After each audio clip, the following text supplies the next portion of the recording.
मुझे ये बताएं कि क्या डिफ़िकल्टीज़ क्या हैं, क्या प्रॉब्लम आपको नज़र आ रही है कि वीज़ा क्यों इतना कॉम्प्लिकेटेड क्यों लग रहा है प्रोसेस? सर मुझे सुबह 9 बजे का गया हुआ, 3 बजे मैं मिनिस्ट्री ऑफ फॉरेन अफेयर के उधर लाइन में क्यू में लग के डॉक्यूमेंट जमा करवा के फारिग हुआ। अब मिनिस्ट्री ऑफ फॉरेन अफेयर से मैंने टेस्ट करवा के तो मैंने वीज़ा जमा करा दिया। हफ्ते बाद रिजेक्शन आ गया, तो उसके बाद मैंने कहा यार मैं शायद चाइना नहीं जाना है। जब हम लोग ये प्रोसेस आप सबका कर रहे थे तो आप देखें गवर्नमेंट की जो फीस है वो जस्ट 3000 के 3500 रुपीज़ गवर्नमेंट की फीस है अपोस्टल की, और एजेंट्स ने हमसे 30,000 रुपीज़ पर पर्सन भी मांगा। आई हैव ऑल प्रूफ्स, अगर किसी को चाहिए तो मैं आपको दिखा सकता हूँ कि 30,000 पर पर्सन। आपको क्या लगता है कि जो इन्फॉर्मेशन इस वक्त अवेलेबल है मार्केट के अंदर वीज़ा के हवाले से, डू यू थिंक कि वो इनफ है? उससे वीज़ा को जो है ना वो कोई आसानी है? क्योंकि आपने भी बहुत सारे लोगों से डिस्कस किया होगा, वीज़ा लगवाने से पहले कई बार सोचा होगा, किस तरह की इन्फॉर्मेशन आपके पास आती है? क्या वो वाकई एक स्ट्रक्चर्ड इन्फॉर्मेशन है? बड़ी बदकिस्मती है उसका। आप एआई के दौर के अंदर हम लोगों को किसी एजेंट की बजाय हम लोगों को एआई से पूछना चाहिए कि अगर हमें पाकिस्तान को तरक्की करनी है तो पाकिस्तानियों को सबसे पहले चाइना चलना पड़ेगा, यहाँ आना पड़ेगा, इन लोगों से सीखना पड़ेगा, फैक्ट्री कैसे चलानी है, फैक्ट्री की प्रोडक्शन कैसे बनानी है, कौन सी चीज अगले आने वाले 6 माह में उसकी हाई डिमांड होने जा रही है, हमें सिर्फ इनको कॉपी करना है। जैसे इन्होंने जापानीज को कॉपी किया, इन्होंने अमेरिकन को कॉपी किया, हम इनको कॉपी कर लें। आप लोगों के साथ मिलते हैं, गैदरिंग होती है, इस किस्म के ट्रिप्स को ज्वाइन करने में लोगों का माइंड में क्या फेयर होता है, उनके क्या है कि वो जो इनको रोकता है कि जी हमें इस तरफ नहीं जाना चाहिए? आपको क्या लगता है? अगर आप ग्रुप में नहीं हो और आपके पास साथ के लोकल चाइनीज नहीं है, भाई जी आपकी ना समझे मौत है। आपको पता ही कुछ नहीं है कि ये हलाल है ये हराम है, क्योंकि चाइनीज लिखी है। और उसके अंदर आपको समझ नहीं आ रहा कि इन्होंने वो माजर के साथ वो कुत्ते का गोश्त डाला है कि इन्होंने सूअर का डाला है।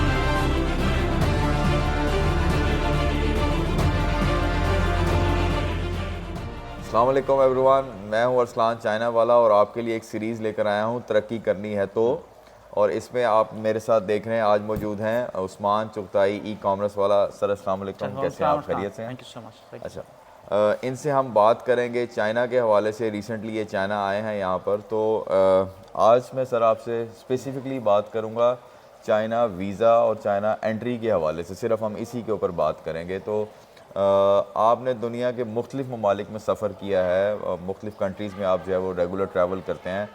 चाइना ट्रैवलिंग के लिए जब आपने वीज़ा का प्रोसेस स्टार्ट किया है तो ये कितना को मुश्किल था, आसान था, क्या था? आप अपना एक्सपीरियंस बताएं। मुझे लग रहा है कि आप मेरे ज़ख्म के ऊपर ना बार बार उंगली रख रहे हो और पूछ रहे हो कि ये जो है ये आपको दर्द जो है कितनी महसूस हो रही है, थोड़ा दोबारा ज़्यादा दबाऊँ या थोड़ा कम दबाऊँ?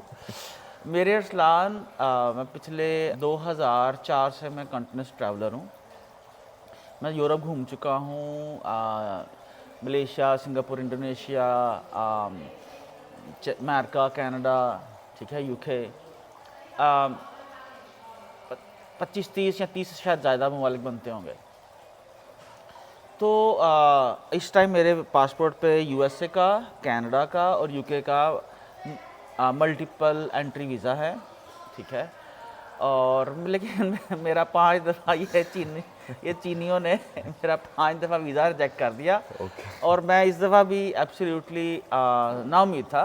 यानी एक दिन पहले तक अगर कोई मेरे से पूछ रहा था तो मैं पिछले 2 सालों से फैमिली में, कंपनी में इतनी बता रहा था मैं चाइना जा रहा हूँ ना, तो चाइना जा रहा हूँ, तो चाइना जा रहा हूँ, तो वो 2 सालों से नहीं जा पा रहा था।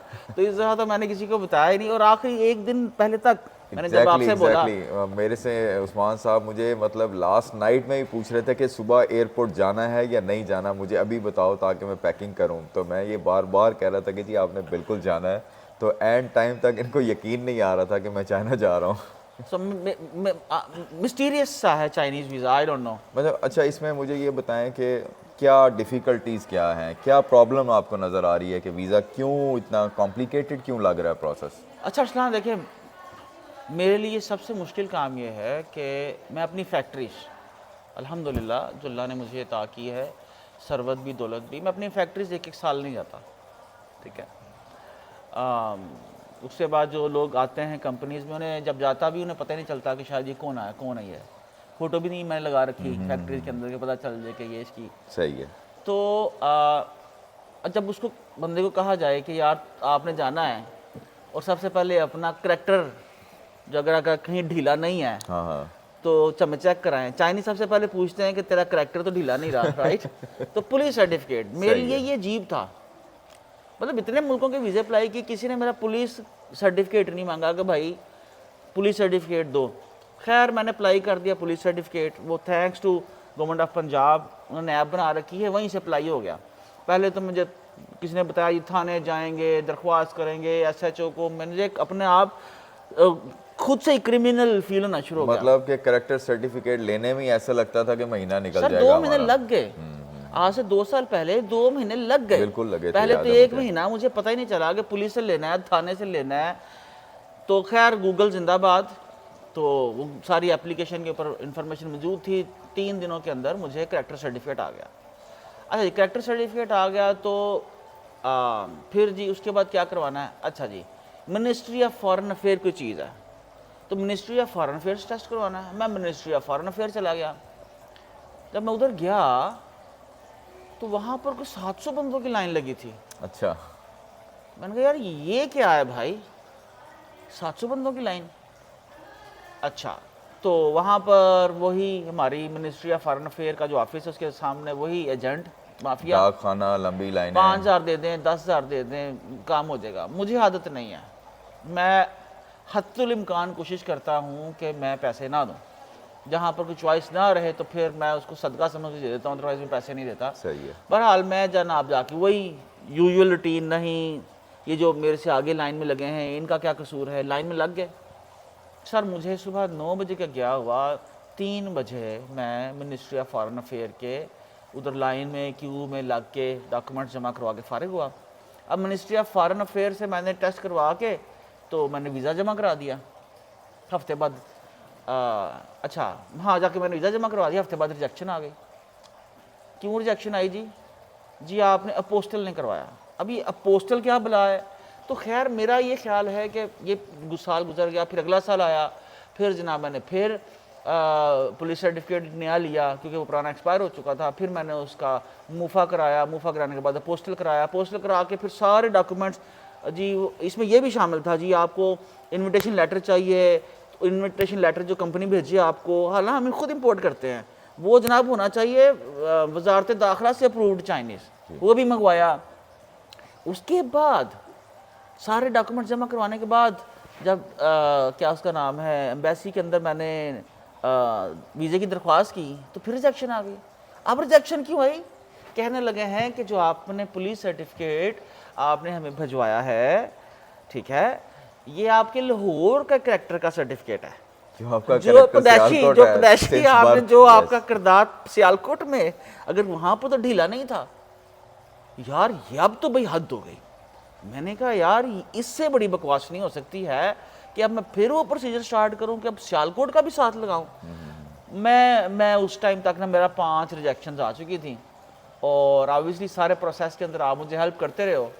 तो उसके बाद मैंने कहा यार मैं शायद चाइना नहीं जाना है। सही। ये वाकई ऐसा ही है जो आपने इतना प्रोसेस हमें बताया है।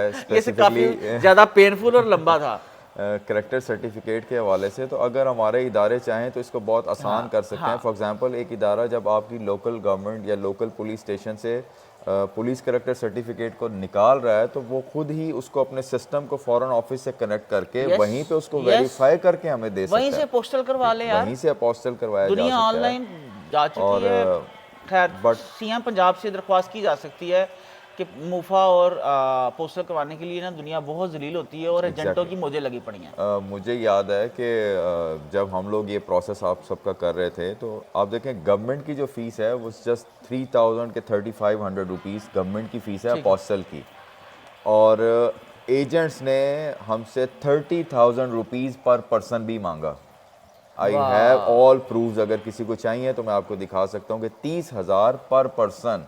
आपको पता है हमारा ग्रुप कितना लगा है? 20 लोगों का ग्रुप है और 30,000 पर पर्सन सिर्फ अपोस्टल के मांग रहे हैं। वाह वाह। तो अगर गवर्नमेंट इस चीज़ को रोकना चाहती है तो बेस्ट तरीका ये है कि जितना इस वक्त टेक्नोलॉजी अवेलेबल है, एडवांस है, जब आप प्रिंट निकाल रहे हैं, एक करेक्टर सर्टिफिकेट निकाल रहे हैं अपने, उसका सारा इंफॉर्मेशन डाटा कनेक्टेड है, ठीक है, सिस्टम कनेक्टेड है, तो फॉरेन ऑफिस से या पोस्टल से अटेस्ट करवा कर एक ही दफ़ा आप दे दें, अगर आपने इसको वन विंडो सोल्यूशन बनाना है। मेरा तो ख्याल ये है कि जो पासपोर्ट है, ख़ासतौर पे जो मोहसिन नकवी साहब बात कर रहे हैं सुपर पासपोर्ट की, भाई सुपर पासपोर्ट जो है वो पूरा डिजिटल पासपोर्ट है, तो उसी ही से सारी एम्बेसीज, हमारी पुलिस की सारी वेरिफिकेशन क्यों खुद ही ऑटो नहीं हो जाती? हाँ, मतलब वो पासपोर्ट डालें तो उसके पीछे से हमारा सारा डेटा लिंक्ड हो कि हमारा करैक्टर ढीला तो नहीं है। Yes, yes, ठीक है, तो ज़रूरत ही ना पेश आए। क्यों हम लोग जानबूझ के ऐसे होल्स रखते हैं जहाँ पर लोग गिरें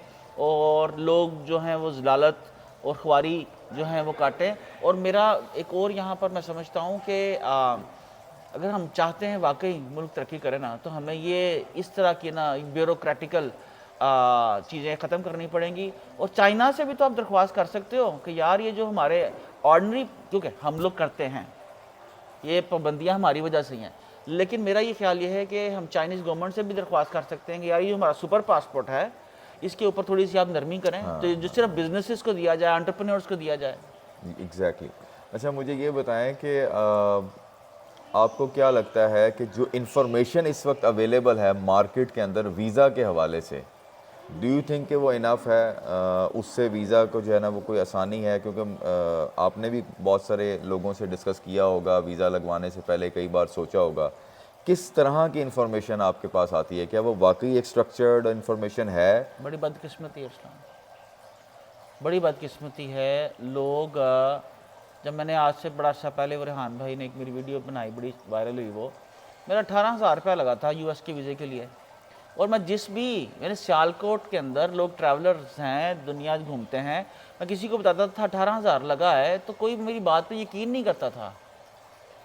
मतलब एजेंटों ने, माजरत के साथ, जो कुछ एजेंट हैं या दलाल हैं या जो भी हैं, हम वी कॉल दैम, उन्होंने आम पब्लिक को इतना मिसगाइड किया हुआ है कि जिस तरह से ये वीज़ा किसी दूसरे मुल्क का वीज़ा नहीं है, ये शायद जन्नत की टिकट है। तो मेरा ये ख्याल ये है कि आप एआई के दौर के अंदर हम लोगों को किसी एजेंट की बजाय हम लोगों को एआई से पूछना चाहिए। Exactly.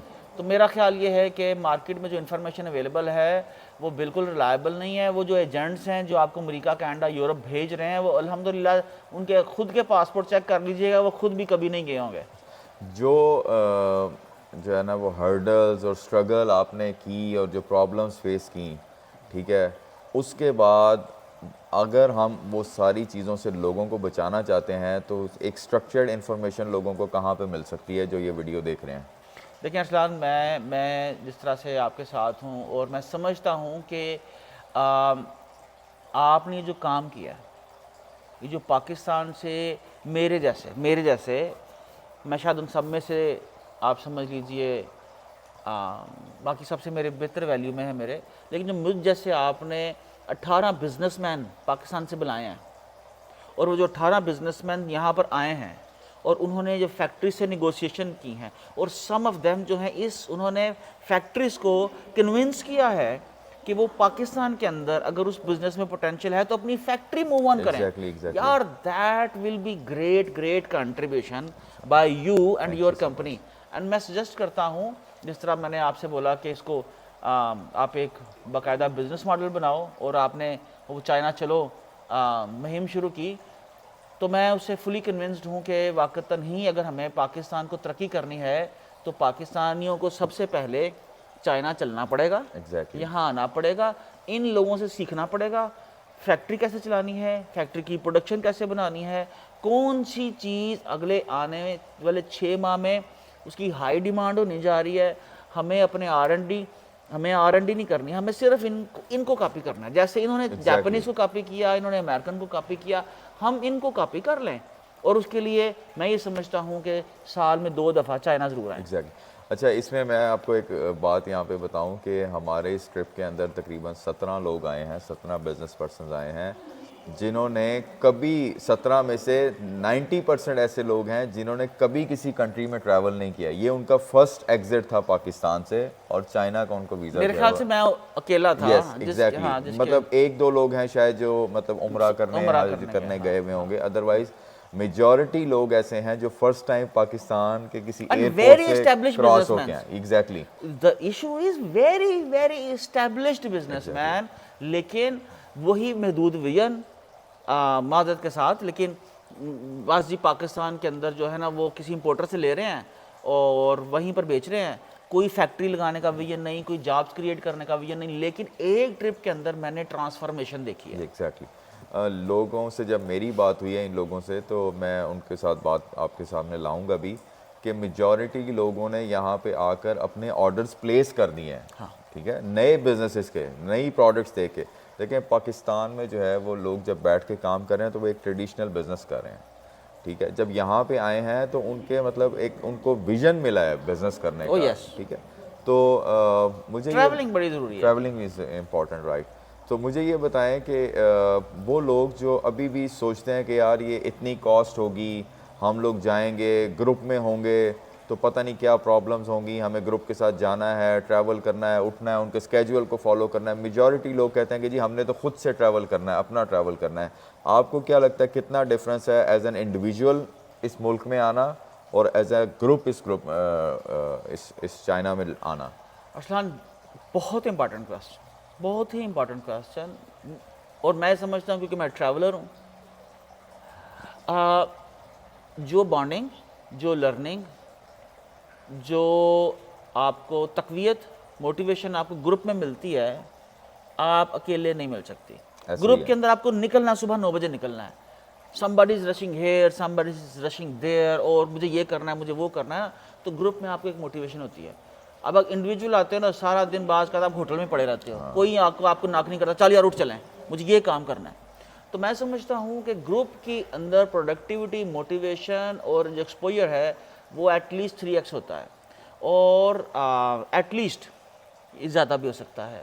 और दूसरी बात जो मैं सबसे अहम समझता हूँ कि आपके नई पार्टनरशिप्स बनती हैं। Exactly. आपके नए रिलेशंस बनते हैं। आप वो जो बिज़नेस कम्युनिटी के साथ आते हो, आप किसी एक के पास जहन है, किसी एक के पास पैसा है। मतलब मैं इस ट्रिप के अंदर चंद दिनों के अंदर मैं बहुत से लोगों को बहुत अच्छा मैंने जाना, और मैं फ़ैसला कर चुका हूँ कि यार ये फ्यूचर में मेरे पार्टनर हो सकते हैं।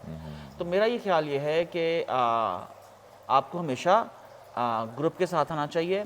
और आखिर में जो कास्टिंग की बात बताऊँ, आपको याद है 2 साल पहले जब मैंने वीज़ा अप्लाई किया तो मैंने होटल बुक करवा लिया जी। आई पेड $1,500, $1,500 पे किया मैंने और शाहिद भाई के लिए, शाहिद जोया के लिए। तो वो वीज़ा नहीं लगा। yes. तो मैं भूल गया कि मैंने होटल पे किया हुआ, और मेरे वो कार्ड से पैसे निकल चुके थे। ठीक है, अचानक एक दिन बैठा मैं अखबार पढ़ रहा था, तो मैं सोचा था यार आज तो वीज़ा लग जाता तो मैं चाइना होता। तो मुझे ख्याल है भाई वो होटल तो तेरा रिजर्व्ड है। हाँ। फिर मैंने इनको कॉल की, तरले डाले, बहरहाल उस वक्त तक 3 दिन गुजर चुके थे। उन्होंने मेरे थैंक्स टू दैम कि उन्होंने मेरे 3 दिनों के पैसे काट के ना बाकी पे जो है ना मुझे वापस कर दिए। अदरवाइज तो वो मेरा $1,500 ज़ाया हो चुका था। और जो आपने होटल्स लेके दिए हैं, अमेजिंग। मैं अपनी सर्विसेज के बारे में आपसे बाद में हम लोग इंशाल्लाह डिस्कस भी करेंगे इसके बारे में। आप बताइएगा कि किस किस्म के होटल्स हैं, वो हम लोग लोगों को दिखाएंगे भी, सर्विसेज भी।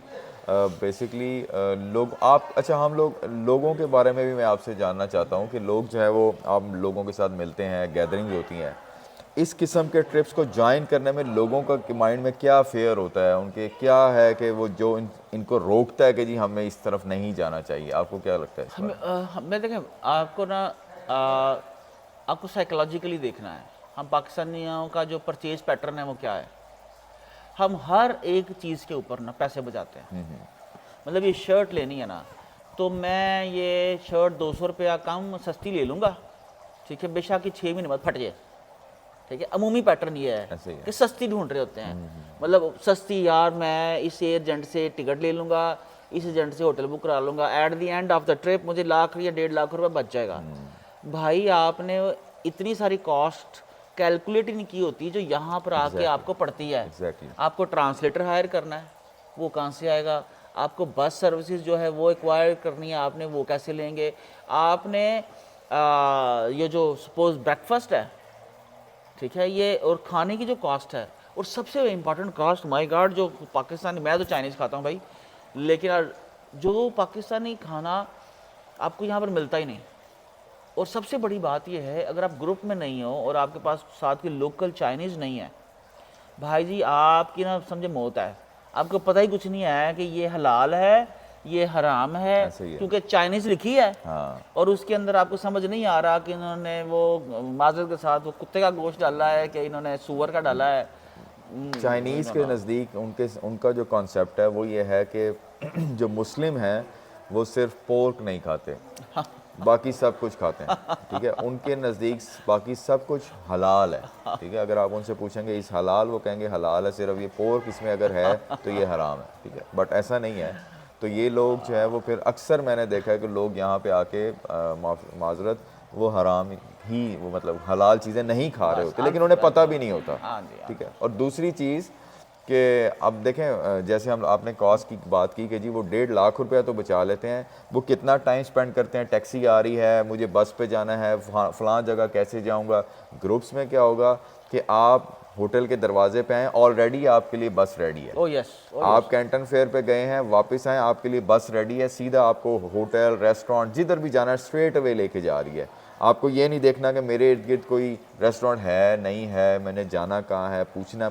ये सारा टाइम आपसे है वो कंज्यूम कर देते हैं और आप लाख सवा लाख रुपए बचा लेते हैं। And the more important thing, आप चाइना आ क्यों रहे हो? हाँ सोर्सिंग के लिए ना।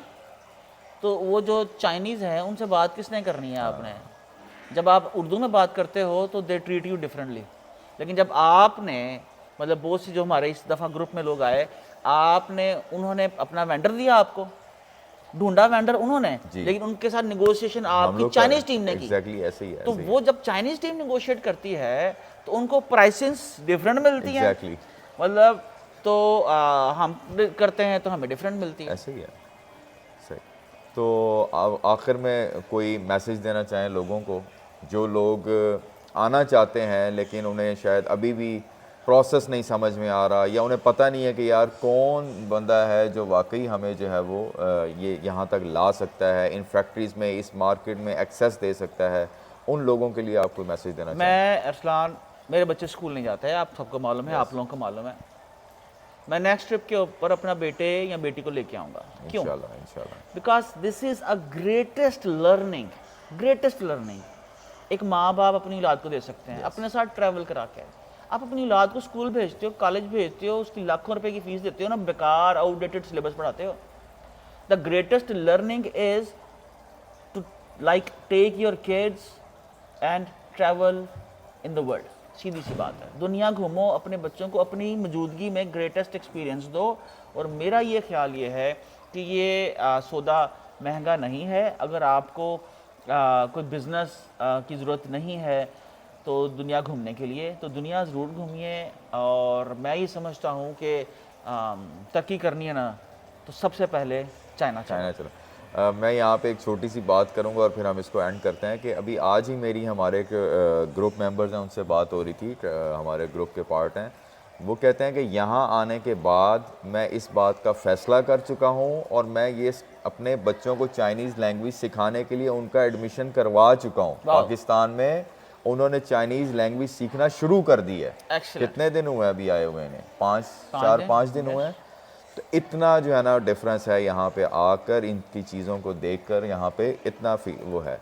तो ही वाज सेइंग कि अगर मैं यहाँ पे आया हूँ, मैंने बिज़नेस बिल्ड करना है, तो मैं किसके लिए कर रहा हूँ? अपने बच्चों के लिए। तो मेरे बच्चों को ये लैंग्वेज आनी चाहिए, क्योंकि उन्होंने कल को यहाँ पे मेरे बिज़नेस को एक्सपैंड तभी कर सकते हैं जब वो इस लैंग्वेज को, इस कल्चर को समझते होंगे।